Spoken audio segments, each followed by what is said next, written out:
Bonsoir mesdames et messieurs, bienvenue dans ce journal. C'est parti depuis ce matin pour le 4e sommet Union Européenne-Afrique. La rencontre réunit jusqu'à demain les dirigeants africains et européens autour du thème investir dans les personnes pour la prospérité et la paix. Les participants discutent de différents sujets dont la paix, la sécurité, les investissements et les migrations. Compte rendu, Ibrahima Traoré.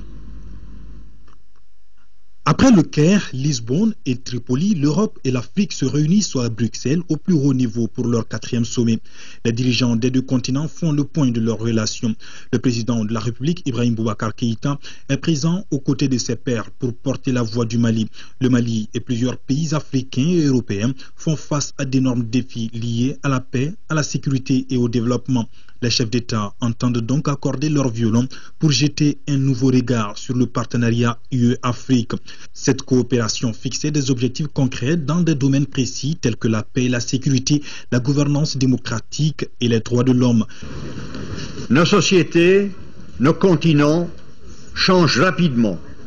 Il est donc essentiel que nous nous réunissions régulièrement pour voir où nous en sommes, où nous allons.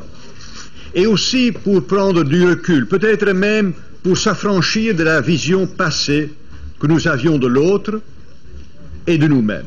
Durant ces 48 heures, les discussions porteront également sur des thématiques mondiales importantes comme le changement climatique et les cadres de développement pour l'après 2015. Bref, le sommet devrait donner lieu à l'adoption d'une déclaration politique embrassant l'ensemble des thèmes relatifs aux relations entre l'UE et l'Afrique.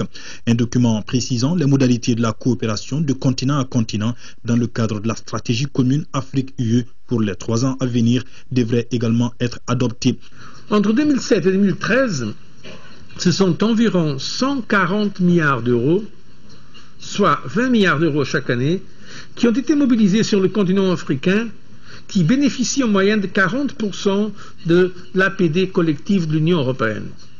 Nous maintiendrons ce même niveau d'ambition pour la période 2014-2020. Ici, permettez-moi un mot d'appréciation pour nos États membres.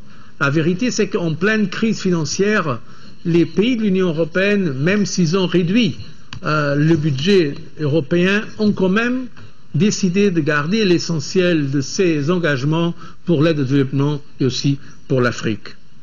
À elle seule, et sur la base du budget européen qui nous avons la responsabilité de gérer, la Commission européenne va mobiliser près de 28 milliards d'euros en dons pour l'ensemble du continent.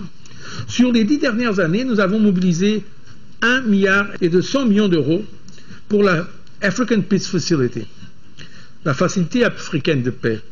Je suis heureux de pouvoir annoncer aujourd'hui que près de 800 millions d'euros seront mobilisables pour les 3 prochaines années. Le chef de l'État malien, lui, insistera surtout auprès de ses homologues sur la consolidation de la paix dans le nord du pays et le respect de l'intégrité territoriale du Mali. Le président Ibrahim Boubacar Keïta invitera aussi les partenaires au développement à accompagner le Mali dans ses efforts de reconstruction et de réconciliation nationale. Il abordera enfin avec ses pairs africains et européens d'autres questions liées à l'emploi des jeunes et à l'investissement au Mali. Outre les chefs d'État et de gouvernement européens et africains, ce sommet de Bruxelles mobilise plusieurs hautes personnalités des deux continents et des Nations Unies. En marge de ce sommet, François Hollande et Angela Merkel ont animé un point de presse pour réitérer leur accompagnement au continent africain et particulièrement au Mali. Je vous propose un extrait du discours du président français, propos recueillis par nos envoyés spéciaux. J'ai proposé, à l'occasion de ce sommet entre l'Union européenne et l'Union africaine, une alliance entre nos deux continents, autour de 3 enjeux. La sécurité, donc la paix, mais aussi le développement, donc la croissance, et enfin l'environnement, donc le changement climatique. Et sur ces 3 enjeux, l'Allemagne et la France peuvent agir et animer cette alliance entre nos deux continents. L'Europe peut apporter sa technologie, peut apporter son savoir-faire, peut apporter sa solidarité. L'Europe peut apporter aussi, et elle en a fait la démonstration, ces derniers mois ses forces armées pour éviter des conflits, des massacres, ou pour lutter contre le terrorisme. Et je veux saluer ce qui s'est passé au Mali, non seulement l'intervention de la France, mais le soutien de l'Union européenne et notamment de l'Allemagne. Je me souviens d'un déplacement que j'avais fait à Berlin, où nous avions parlé avec la chancelière, comment nous pouvions agir ensemble. Et l'Allemagne a mis à disposition des moyens logistiques qui nous ont été très précieux dans cette période. À Bruxelles, le président de la République a reçu en audience le ministre des Affaires étrangères et européennes du Grand-Duché de Luxembourg. Pendant la crise qui a secoué notre pays, le Luxembourg est resté aux côtés du Mali. Nous écoutons Jean Asselborn à sa sortie d'audience au micro de Ndeye Sissoko.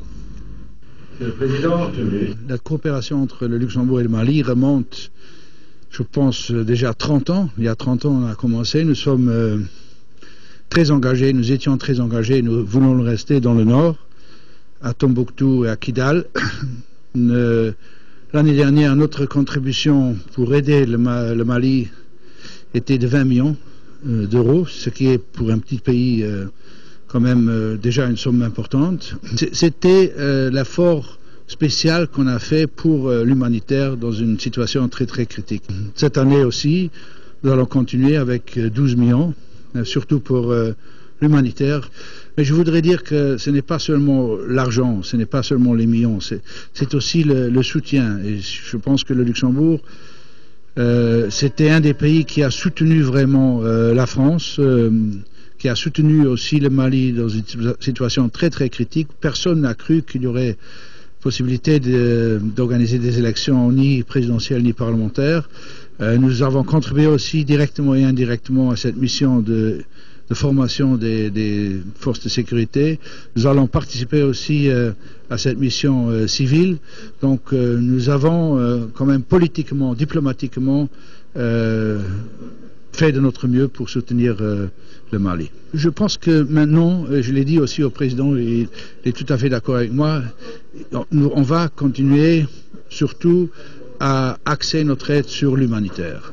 C'est le plus important et je pense que le président était d'accord avec moi, mais nous sommes disposés aussi dans les années à venir à essayer de continuer ce qu'on avait commencé, d'investir dans le culturel dans le nord du pays.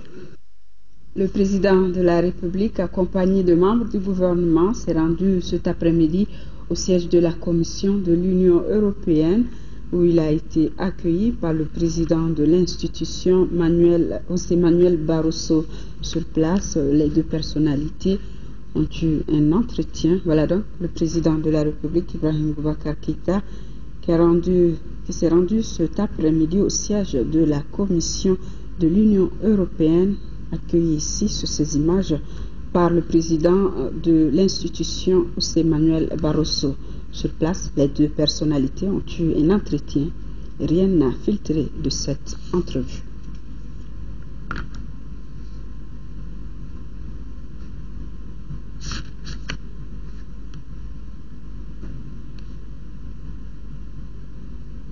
Ce forum économique UE-Afrique mobilise dans la capitale belge 500 participants. Hier, après l'intervention du président Ibrahim Boubacar Keïta au forum sur la jeunesse, nos envoyés spéciaux ont recueilli les réactions de quelques participants. Nous vous proposons de les écouter. Excellente intervention. Simplement, je pense qu'il faudrait réellement prendre en considération la volonté qu'exprime aujourd'hui la jeunesse malienne et la jeunesse africaine dans son ensemble en ce qui concerne une réelle implication pour le développement de notre Afrique. J'ai bien apprécié l'intervention du président parce que justement, il y a un focus qui est mis sur l'entrepreneuriat. Donc nous, au niveau de la Chambre de commerce Europe-Afrique, c'est un de nos axes prioritaires, l'entrepreneuriat et surtout par les jeunes.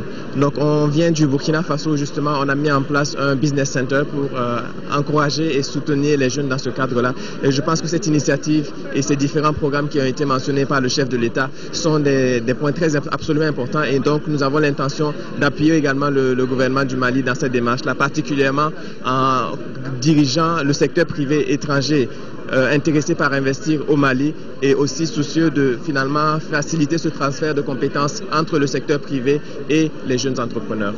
Il faut juste maintenant que ce trésor, qu'il soit minier, qu'il soit de l'agriculture, qu'on arrive à mobiliser les hommes, à mobiliser cette jeunesse en les formant pas dans nos structures de développement éducationnel anciens, mais à inventer une nouvelle éducation, comme on a su inventer un saut technologique en téléphonie, repenser l'éducation qui colle à la réalité du pays. On a besoin d'agriculteurs, on a besoin d'apprentissage, on a besoin de gens qui tout de suite vont aller au travail, pouvoir vivre, pouvoir gagner de l'argent, et enfin payer leur électricité, payer leur développement. Donc il est important que nous puissions travailler dans le sens non seulement d'encadrer, dans le sens de faire en sorte qu'il y ait une maîtrise de la jeunesse, mais également dans le sens de faire également en sorte que cette jeunesse devienne réellement un potentiel, un atout pour le développement du pays. Donc si vous me demandez si je suis rassuré, moi vous prêchez à quelqu'un qui est déjà convaincu. J'ai toujours été convaincu de la vision du président par rapport à ce que c'est que la jeunesse et par rapport à son rôle dans le développement de notre pays.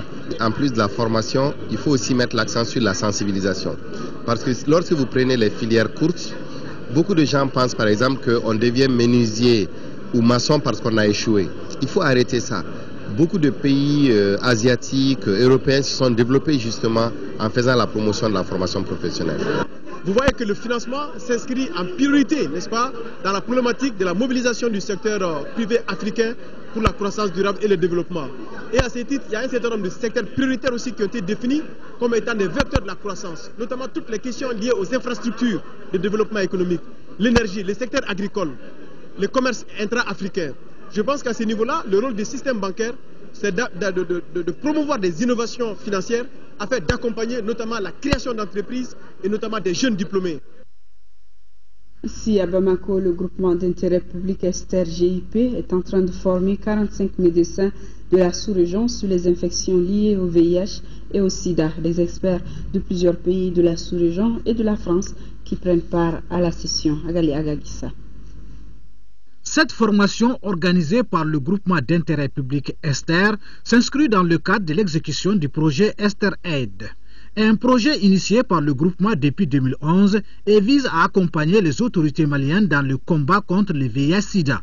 Il s'agit de renforcer les capacités de 45 médecins, pharmaciens, biologistes et autres en matière de suivi des malades. Le Mali est un des 5 pays où nous avons le plus d'équipes et de sites soutenus par le projet.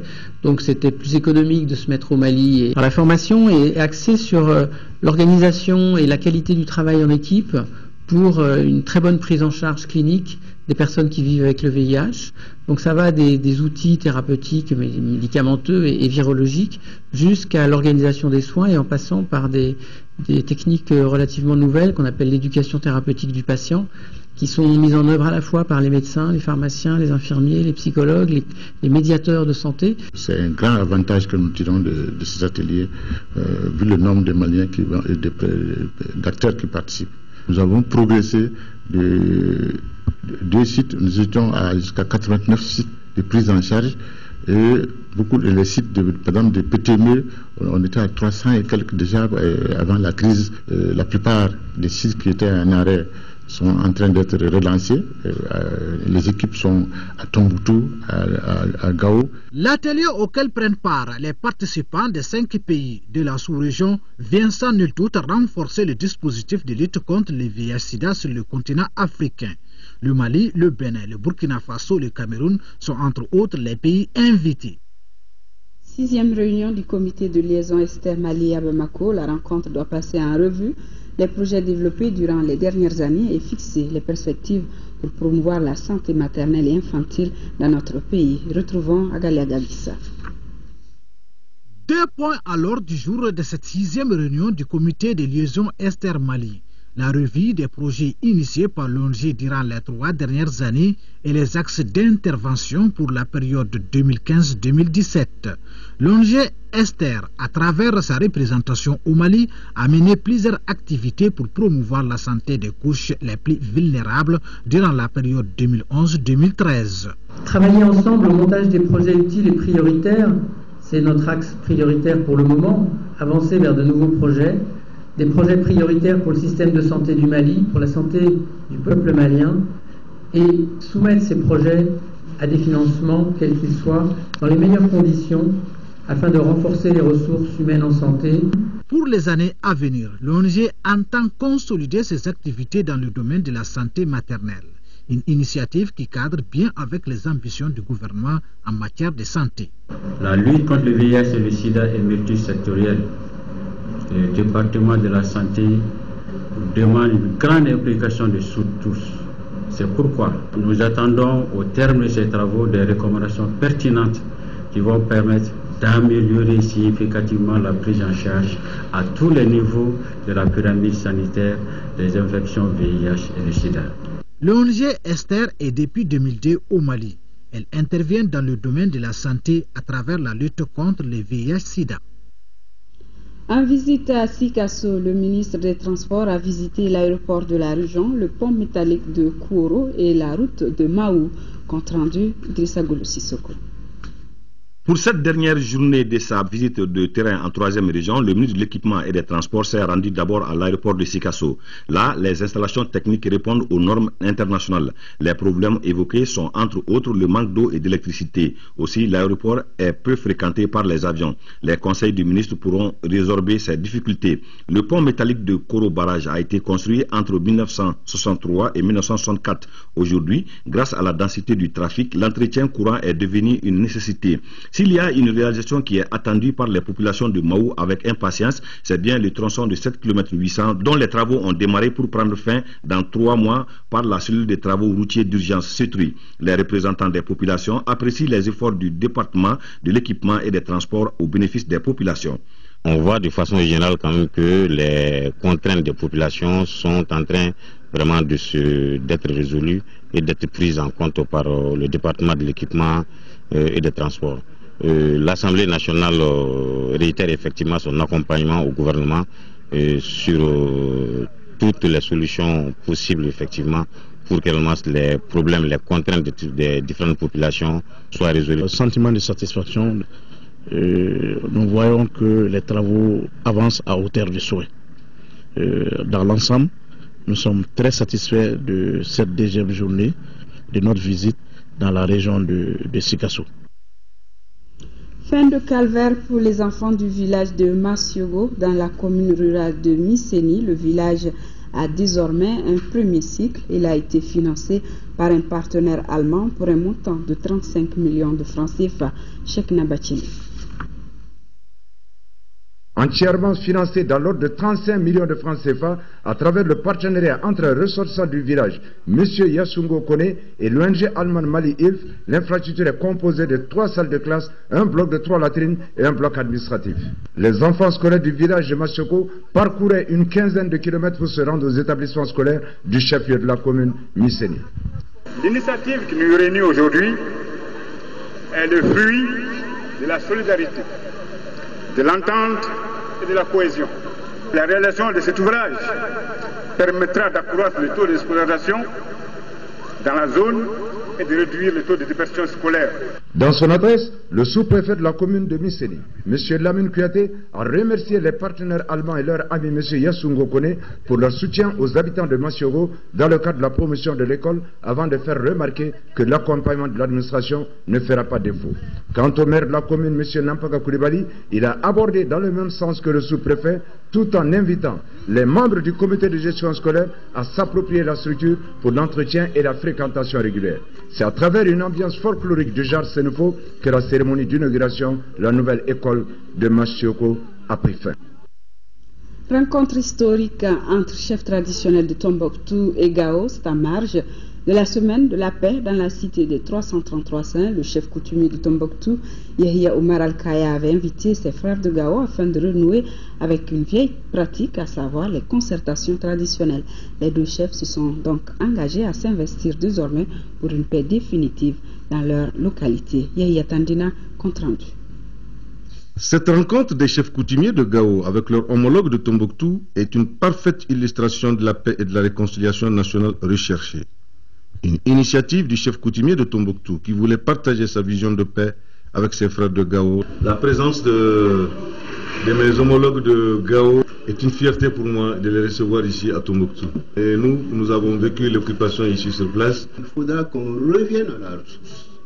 Qu'on le veuille ou pas, on est obligé de revenir à la source. Ce n'est pas quelque chose qu'on a acheté. On l'a trouvé, on l'a hérité. Et personne ne peut l'enlever. Personne. Dernier mot, je souhaite un bon retour à la paix. Cette paix tant recherchée. C'est en présence des notables et du conseil de la chefferie traditionnelle que les différentes personnalités se sont engagées à renouer avec les valeurs ancestrales, à savoir les contacts permanents dans la gestion des crises de leurs terroirs respectifs. Nous sommes venus dans la rencontre de réconciliation, la semaine de la réconciliation de Tombouctou. Donc il est obligé dans le cadre de la réconciliation qu'il y ait un travail transversal.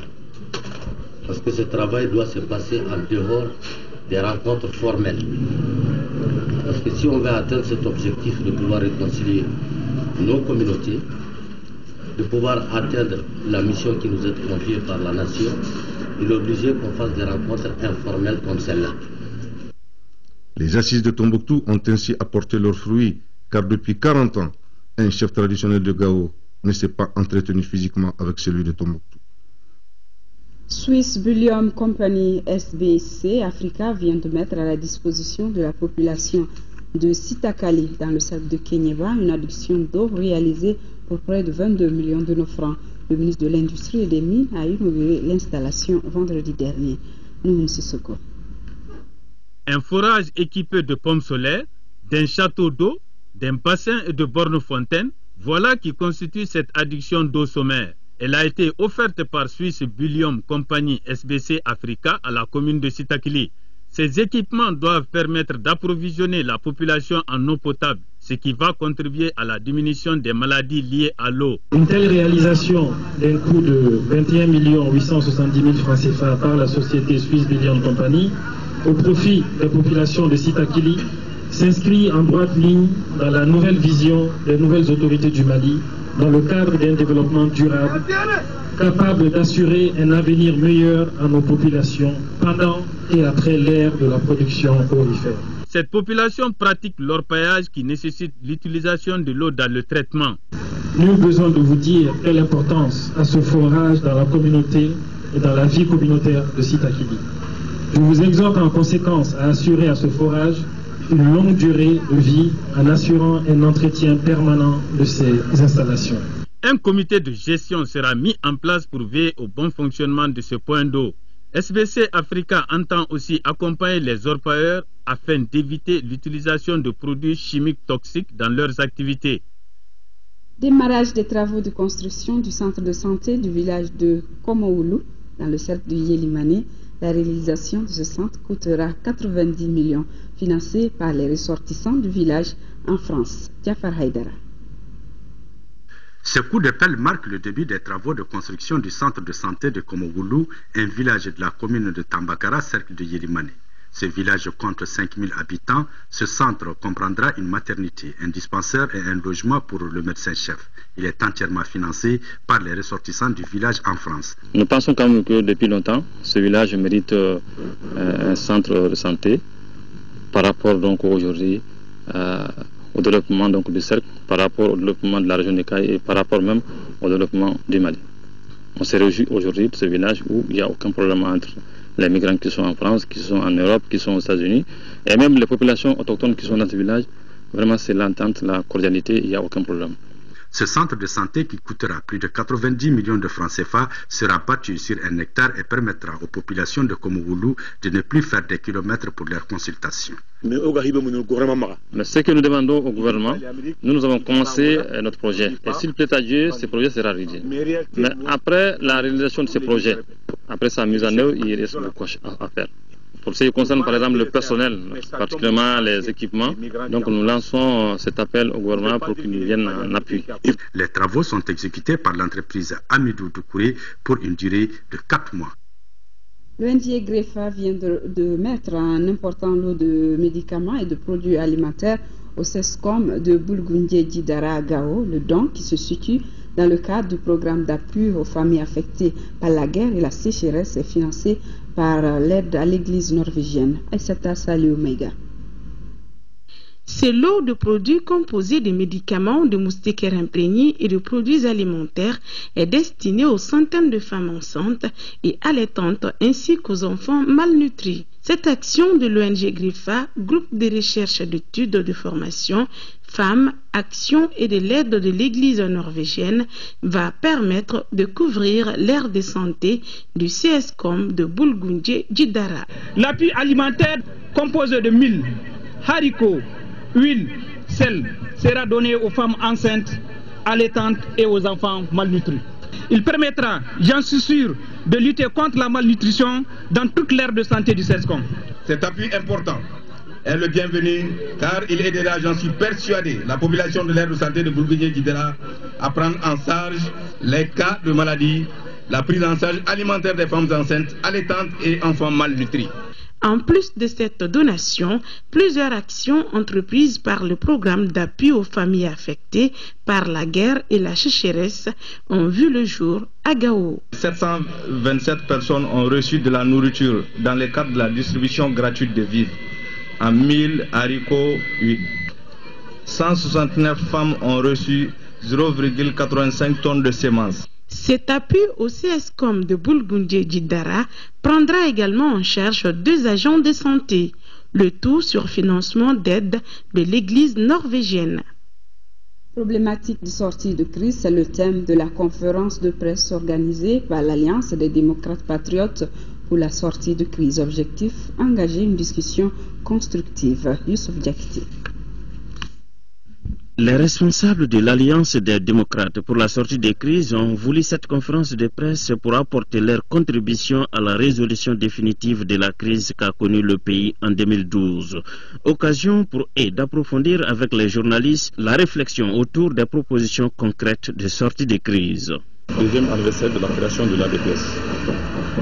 Donc cette conjonction de dates nous a paru opportune pour organiser cette conférence de presse qui avait pour objet donc de faire le tour d'horizon, une sorte de rappel synthétique des prises de position de l'ADPS sur toutes les grandes questions de la nation et aussi faire part à l'opinion publique nationale et internationale de notre analyse du premier bilan du nouveau régime 6 mois, disons 7 mois après son installation. Nous avons évoqué des principes qui restent valables. Le premier principe, c'est évidemment l'appropriation nationale, démocratique du processus de sortie de crise. Nous avons toujours dit que nous avons besoin de la communauté internationale, vu l'état de délabrement de notre armée et vu les ramifications internationales devant la crise. Un document a été mis à la disposition des journalistes. Un document qui retrace toute la problématique de la crise et des solutions envisageables.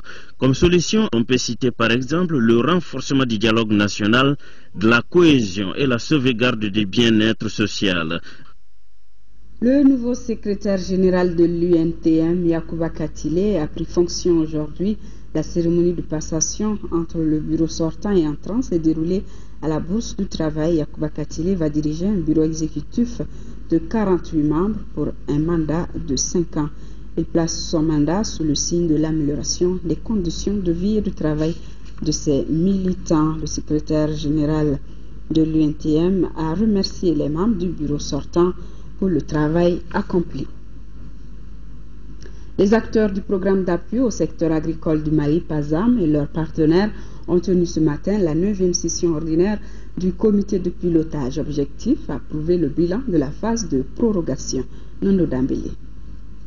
Fruit de la coopération entre le Mali et le Danemark, le programme d'appui au secteur agricole du Mali PASAM a été lancé en 2008 pour une durée de 5 ans. À l'instar des autres projets, il a connu une suspension temporaire de financement. C'est donc dans un souci d'aboutir à une clôture du programme à la satisfaction des bénéficiaires que les autorités maliennes et danoises ont décidé une prorogation des activités jusqu'à la fin du mois de décembre 2013. Après plusieurs réalisations sur le terrain à Mopti et à Tombouctou pour plus d'1,9 milliard de francs CFA, cette 9e session du comité de pilotage se doit d'examiner le bilan du plan d'opération 2012-2013 du programme. Vous aurez également examiné au cours de cette session les niveaux d'exécution des recommandations de la 8e session ordinaire, les bilans des activités 2013 et la situation d'exécution du budget 2013 réaménagé. Rappelons qu'après la prorogation du programme, 61 contrats de construction d'infrastructures de production, de pistes rurales, d'équipements marchands, d'acquisition de matériel de conservation et de transformation ont été réactualisés au titre de la composante C. Le Mali doit abriter cette année les journées scientifiques de la Société ouest-africaine de chimie. La commission d'organisation s'est réunie ce matin pour informer sur les préparatifs. Son président, professeur Younous Amédiko, nous donne plus de détails au micro de Agali Agadissa. L'objet de cette réunion, c'est essentiellement l'organisation des 16e journées annuelles de la Société ouest-africaine de chimie à travers sa section nationale du Mali.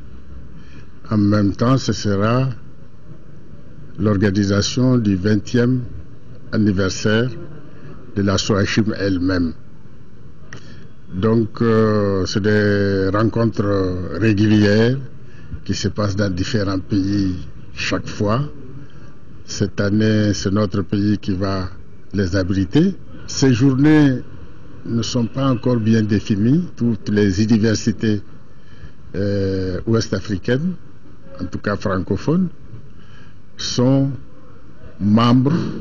Notre pays a un grand intérêt à abriter un rassemblement scientifique, surtout de ce niveau. Et tous les savants seront là. D'autres pays qui n'appartiennent pas à la SOACHIM vont être ici, des pays européens. Il y aura aussi les pays de l'Afrique du Nord. Donc ils vont tous venir ici. Il y aura des grands échanges scientifiques, des grands discours, de grandes conférences. Et ça forme. Fin de la 2e édition du Festival artistique et touristique de Woroni FESCAO 2014, une initiative de l'association des ressortissants et sympathisants de Woroni dans le cercle de Kadolo pour promouvoir la richesse culturelle du Folona. ORTM Sikasso, Daouda Diakité. Pour cette 2e édition du Festival artistique et touristique FESCAO de Woroni, les festivaliers sont venus des 4 coins du Mali, de la Côte d'Ivoire et du Burkina Faso pour être témoins de cet événement majeur pour la culture du terroir. Espace d'expression culturelle Sénoufo et Samogo, le FESCAO est une initiative des natifs de la commune de Woroni. Nous savons que l'une de nos préoccupations majeures constitue la promotion des danses traditionnelles, car s'inscrit dans le cadre d'amélioration de nos conditions de vie. Notre festival s'inscrit dans cette logique et vise à mobiliser les acteurs locaux, groupes artistiques et danses traditionnelles. Une initiative qui s'inscrit en droite ligne de la politique de promotion de la culture malienne chère aux autorités nationales. Le festival, événement culturel et touristique, en nous donnant cette opportunité, constitue non seulement une école, une source intarissable de connaissances pour les jeunes, mais aussi un facteur d'unité, de fraternité et un stimulant au développement durable. Au menu de cette 2e édition, des danses traditionnelles, Samoko et Mianga, visites touristiques. Je pense qu'il y a beaucoup à apprendre. Donc on a beaucoup vu. On peut que réellement saluer et chercher une pérennisation, une valorisation en réalité de ce festival. Un parrain, désormais citoyen d'honneur de la commune, qui s'est vu offrir un lot à usage d'habitation et qui, en retour, a mis à la disposition du village une bonne fontaine réalisée pour plus de 4 millions de francs CFA. Un match de football a mis fin aux activités de la 2e édition du FESCAO 2014. Ziara des Babalanké ou famille Ba du village de Dioka dans la commune rurale de Sandaré. En plus des autorités, elle a mobilisé les patronymes Ba venus de plusieurs pays. Moussa Diakité, compte rendu. Il s'agissait alors au cours de cette 4e édition pour les participants de se rencontrer, de tisser des liens de parenté et de fraternité entre les différentes familles et de discuter des problèmes brûlants de l'heure. La particularité cette année, c'est que la Jira coïncide avec le centenaire de la disparition de Baba. Il est mort en 1914 et nous sommes en 2014, cela fait bien 100 ans. Et cette Jira cette année a été un succès. Je suis vraiment comblé, très comblé de joie. Cela représente pour moi une très grande chose. Par le passé, ce que je ne savais pas, on l'aurait su. Tous les parents sont venus. Comme toute autre fête religieuse, cette 4e édition était animée par des chants religieux, des mélodies venues de tous les coins de la région, avec un seul point unificateur commun, Allahu Akbar, Dieu est... Fini cette édition, merci d'avoir été des nôtres. Je vous retrouve demain pour les éditions du soir. Excellente nuit à tous.